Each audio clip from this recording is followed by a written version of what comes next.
सीधे रुख करेंगे आम आदमी पार्टी से राज्यसभा के सांसद संजय सिंह का।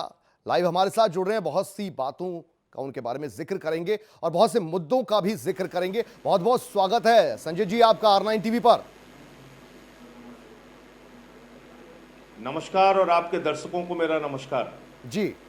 संजय सिंह जी, सवाल आपसे शुरुआत इसी बात से करेंगे कि अब पार्टी को बड़ी आतुर है, पार्टी अब अपना कद बढ़ाने के लिए, और उसी की नज़ीर यह है कि दरअसल अब उत्तराखंड में आप सभी सीटों पर चुनाव लड़ना चाहते हैं 2022 में, और आप सैर भी कर रहे हैं उत्तराखंड की, उत्तर प्रदेश की भी आप कर रहे हैं।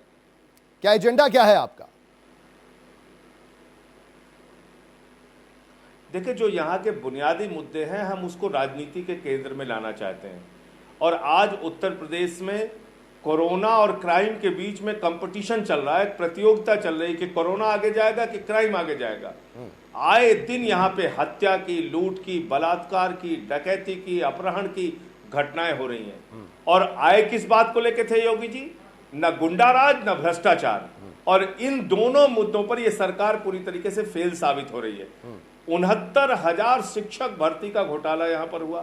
तमाम यहां पे आपने देखा होगा कि पिछले दिनों एक शिक्षिका के 25 जगहों से उसकी तनख्वाह निकाली जा रही है। कोई भी यहां पे आंदोलन प्रदर्शन करने जाता है उसको लाठियों से पीट के कुचल दिया जाता है उसके आंदोलन को। तो जो लोकतांत्रिक अधिकार हैं लोगों के, जो संवैधानिक अधिकार हैं, उसका जबरदस्त तरीके से हनन हो रहा है। न पुलिस सुरक्षित, न पत्रकार सुरक्षित, न व्यापारी सुरक्षित, न बेटियां सुरक्षित, न आमजन सुरक्षित। और यही हाल कोरोना का है। कोरोना के मामले में उत्तर प्रदेश आज पहला राज्य बन चुका है जहां के 2 कैबिनेट मंत्री अपनी जान गंवा चुके हैं। आपने टीम 11 बनाया योगी जी, और वो टीम 11 क्रिकेट मैच खेलने के लिए बनाया कि कोरोना से लड़ने के लिए बनाया, पता नहीं। उसमें कोई डॉक्टर नहीं, कोई एक्सपर्ट नहीं, कोई महामारी से लड़ने का जानकार नहीं। आपका प्रमुख सचिव बैठ के मीटिंग में वीडियो गेम खेलता है, एसपी गोयल। तो ये हकीकत है जिसको मुझे लगता है कि प्रदेश की जनता देख रही है, और इन्हीं मुद्दों को मैं उठाने का प्रयास कर रहा हूं। चलिए ठीक है संजय सिंह जी, जब भी आप ये प्रयास करेंगे ऐसे मुद्दे उठाने का किसी बाहरी प्रदेश में, दिल्ली से हटकर, तो फिर दिल्ली को पहले समझा जाएगा, दिल्ली को देखा जाएगा। दिल्ली में क्राइम रेट कम नहीं है, आप जानते होंगे दिल्ली में भी अच्छा खासा क्राइम है। इसके अलावा आपने कोरोना की बात की, कोरोना को लेकर दिल्ली कहां तक पहुंच गया था, दिल्ली के हाल क्या थे, ये किसी से छिपे नहीं है। शायद आंकड़े जो है इतनी छोटी सी कंस्टिट्यूएंसी में या इतने छोटे से इलाके में देश में सबसे ऊपर पहुंच गए थे। और अब लोगों का यह कहना है कि अमित शाह जी की एंट्री होती है और उसके बाद दिल्ली की तस्वीर थोड़ी सुधरने लगती है। इस पर भी जवाब चाहेंगे आपसे। देखिए, अमित शाह जी अगर इतने ही दयालु हैं तो वो अपनी गांधीनगर कॉन्स्टिट्यूंसी जहां से वो सांसद हैं उसको ठीक कर लेते, गुजरात को ठीक कर लेते, उत्तर प्रदेश ठीक कर लेते, मध्य प्रदेश ठीक कर लेते, जो भाजपा शासित राज्य हैं उसको ठीक कर लेते। लेकिन निश्चित रूप से केंद्र सरकार ने कुछ मामलों में मदद की, हम उससे इनकार नहीं कर रहे हैं। लेकिन एक मुख्यमंत्री जो दिन रात लग के, जिसने होम आइसोलेशन का नियम लागू किया, जिस केजरीवाल जी ने वहां पे ऑक्सीजन का लेवल चेक करने के लिए ऑक्सीमीटर घर घर में पहुंचाया, प्लाज्मा बैंक बनाया, ऑक्सीजन बेड का इंतजाम किया, वेंटिलेटर का इंतजाम किया, इतने सारे प्रयास करके आज 90% से ज्यादा रिकवरी रेट दिल्ली में है। और 47,000 प्रति मिलियन, यानी 10 लाख लोगों में हम 47,000 लोगों की टेस्टिंग करते हैं, और यूपी उसमें 8-9 हजार लोगों की टेस्टिंग कर रहा है। तो अगर आप छोटे राज्य की तुलना भी करेंगे तो हम 2.5 करोड़ की आबादी में 47,000 लोगों की 10 लाख में टेस्टिंग कर रहे हैं, और 24 करोड़ की आबादी वाला उत्तर प्रदेश अगर 9,000 की 10 लाख लोगों में टेस्टिंग कर रहा है। तो प्रयासों में कहीं ना कहीं भारी कमी है, गंभीरता में कहीं ना कहीं भारी कमी है। लेकिन आंकड़ों में 1.5 लाख बेड का इंतजाम हो गया। आंकड़ों में अभी भी आप शायद पीछे नजर आते हैं। आंकड़ों में 31 मई का बयान, हाँ, आंकड़ों में थोड़ा आप अभी भी पीछे नजर आते हैं। 22 से 23 करोड़ की आबादी उत्तर प्रदेश की, और उस हिसाब से कितने केसेस हैं और दिल्ली में कितने मामले। खैर, ये छोड़ते हैं, अब अगले मुद्दे पर बढ़ते हैं। ये आप बताइए कि आप उत्तर प्रदेश में भी अपनी सियासत का दायरा बढ़ाना चाहते हैं, उत्तराखंड में भी बढ़ाना चाहते हैं, लेकिन आप जिनको ब्लेम कर रहे हैं, यानी कि भारतीय जनता पार्टी वालों को, उनको जो ब्लेम कर रहे हैं, और आप अब अपनी टीम को जो संगठित करना चाहते हैं, आपके पास नया संगठन नहीं है। जिस तरीके से आम आदमी पार्टी का दिल्ली में तैयार हुआ, आप उसी में से चुनना चाहते हैं। जो अपनी सरकार से बीजेपी में रहते हुए खुश नहीं है, वो आम आदमी पार्टी का हिस्सा बनना चाहते हैं, ये आप खुद कह रहे हैं। देखिए, ऑब्वियस सी बात है कि आम आदमी पार्टी एक नई पार्टी है और उस पार्टी में कोई दूसरी पार्टी से आके ज्वाइन करे, इसमें कोई बुराई नहीं है। हमारा जो क्राइटेरिया है वो क्राइटेरिया सबके लिए लागू है, करप्शन के ऊपर और कैरेक्टर के ऊपर और क्रिमिनलाइजेशन के ऊपर। अगर कोई इस तरह के मामले हैं, कोई किसी के विरुद्ध भ्रष्टाचार का, अपराध का और चरित्र का कोई मामला है, तो ऐसे लोगों को हम नहीं लेते। बाकी किसी भी दल का व्यक्ति हो, उसका स्वागत है। आज भारतीय जनता पार्टी के अंदर बहुत भारी रोष है। लोग इस बात से नाराज हैं कि आज उत्तर प्रदेश में चारों तरफ एक धारणा बनी हुई है कि जाति विशेष की सरकार चल रही है। मेरा यह कहना है कि योगी जी ठाकुरों के नेता हैं, ठाकुरों के लिए काम करें, मुझे कोई आपत्ति नहीं है, लेकिन ब्राह्मणों के मन में ये बात नहीं होनी चाहिए कि उनके साथ अन्याय हो रहा है, अत्याचार हो रहा है। मौर्य हो, राजभर हो, यादव हो, पाल हो, निषाद हो, बिंद हो, बड़ई हो, प्रजापति हो, कुशवाहा हो, सोनकर हो, वाल्मीकि हो, सभी जातियों के मन में एक नाराजगी और गुस्सा है। मुझे लगता है कि इस चीज को एड्रेस करना चाहिए योगी जी को।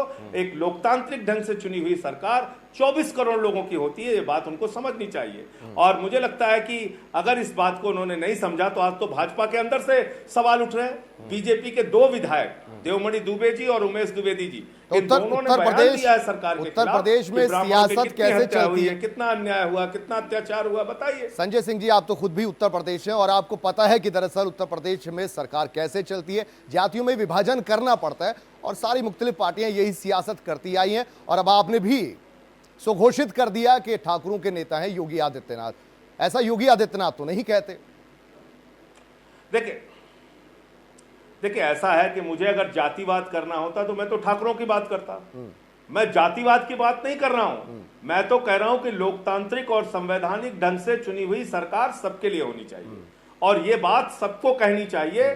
हम किसी एक जाति, किसी एक धर्म, किसी एक समाज की सरकार नहीं चला रहे हैं, हम लोकतंत्र में चुनी हुई सरकार चला रहे हैं, जो चुनी हुई सरकार सबके लिए होनी चाहिए। अच्छा, अपराधियों को बड़े-बड़े लोगों के लिए होनी चाहिए, बड़े-बड़े जो संगीन अपराधी हैं, गुनाह है क्या? ये कहना मेरा गुनाह ये है कि 9 एफआईआर मेरे खिलाफ हो गई, बड़े-बड़े मेरा कार्यालय बंद करा दिया गया। ठीक है, बड़े-बड़े संगीन अपराधी हैं, उनको किनारे लगा दिया जाता है। आप खुद कह रहे हैं कि योगी आदित्यनाथ ये कहते हैं कि जो मुजरिम है वो इधर उधर का रास्ता देख ले, उत्तर प्रदेश में उनका ठिकाना नहीं होगा। जब उन्हें ठिकाने लगाया जाता है तो फिर सियासत शुरू होती है, फिर उनकी जात देखी जाती है और जात पर फिर सारी सियासी पार्टियां रोटी सेकना चाहती हैं। आपने भी उसी अंदाज में, उसी सिरे से जात को पकड़ा है। आप छोड़ दीजिए इस बात को, आप मुझे सिर्फ एक बात का जवाब दीजिए कि अगर अपराधी उत्तर प्रदेश छोड़कर चले गए हैं तो देवेंद्र मिश्रा जी की हत्या कैसे हो गई? 8 पुलिस के जवान कैसे मारे गए?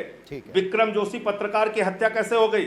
शुभम मणि त्रिपाठी पत्रकार की हत्या कैसे हो गई? संजीत यादव का अपहरण और हत्या कैसे हो गई? ब्रजेश पाल का अपहरण और हत्या कैसे हो गई? लखीमपुर में एक बच्ची का अपहरण और करके उसके साथ रेप करके उसकी हत्या कैसे हो गई? आए दिन यहाँ पर व्यापारी सुरक्षित नहीं, बेटी सुरक्षित नहीं, पत्रकार सुरक्षित नहीं, पुलिस सुरक्षित नहीं। चलिए, और ये कहा जाता है कि यहाँ से अपराधी भाग के चले गए और चले गए तो ये अपराध कौन कर रहा है?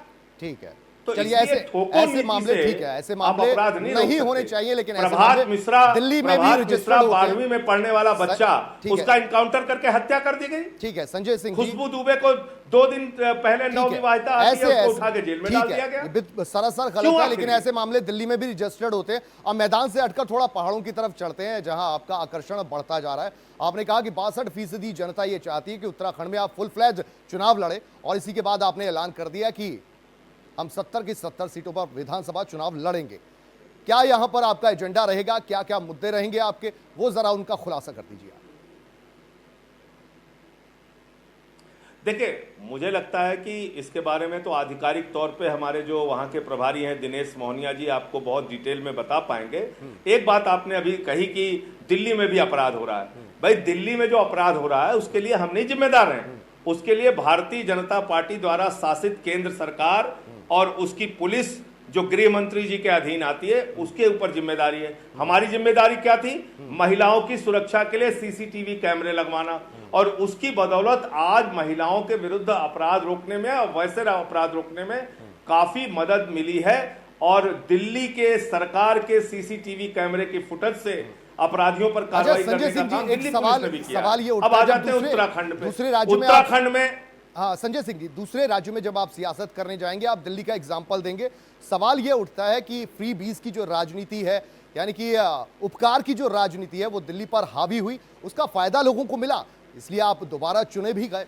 लेकिन यहाँ ये कहा जाता है कि आपका रेवेन्यू एक्सपेंडिचर जो है वो ज्यादा है, कैपिटल एक्सपेंडिचर नहीं है, यानी कि आप फ्री बीज में ज्यादा पैसे लगा रहे हैं और कैपिटल एक्सपेंडिचर में नहीं लगाया जा रहा, कोई निर्माण किसी चीज का नहीं हो रहा, ये आप पर आरोप लगते हैं। इस पर भी कुछ अपना नजरिया रखना चाहें आप?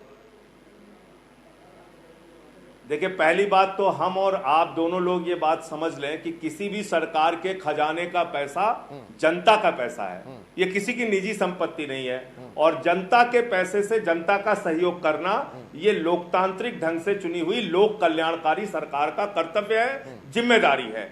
इससे पहले भी दिल्ली में कांग्रेस की सरकार रही और भारतीय जनता पार्टी की सरकार रही। अगर हम फ्रीबीज कर रहे हैं और मुनाफे का बजट दे रहे हैं तो यही काम वो करके क्यों नहीं दिखा पाए? हमने 200 यूनिट बिजली फ्री करके दिखाई, 400 यूनिट बिजली आधे दाम पे करके दिखाई, वहां पे पानी मुफ्त देकर हमने दिखाया, मोहल्ला क्लिनिक बनाया। आज सरकारी स्कूलों में एयर कंडीशन कमरे वहां कोई बने निर्माण नहीं किया, आपने कोई नई परियोजना शुरू नहीं की कल्याणकारी योजनाओं के अलावा, ऐसे में वहां पर रोजगार के साधन अब उतनी तेजी से नहीं बढ़ रहे, देश की राजधानी दिल्ली होने के बावजूद भी। तो आप अपना कैमरा लेकर